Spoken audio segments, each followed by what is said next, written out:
अस्सलाम सजनों का वीडियो। टोपी रख ते ठोकी रख, दाढ़ी रख ते पाड़ी रख।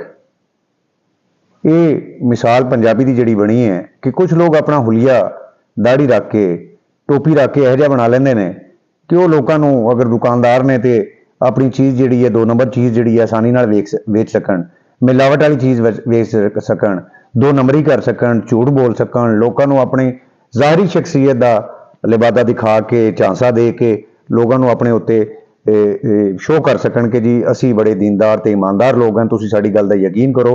हालांकि अंदरों उन्हों का मकसद जिहड़ा है वो धोखा देना होंदा ते उहदे वास्ते सियाणे लोग ये मिसालां देंदे हुंदे सी ते सियाणे लोगों ने ये मिसालां दित्तियां कदी भी गलत नहीं होईयां। ये उन्होंने बड़े निचोड़ कढ़ के लोगों के वसफ देख के लोगों की हरकतां करतूत ते उन लोगों के जनाब अमाल नूं देखदे होए उन्होंने ये मिसालां बनाईयां सी। ते इसलिए ज़ाहरी हुलियत ना जाओ, लोगों ते अखीं देखे यकीन करिया करो। सामने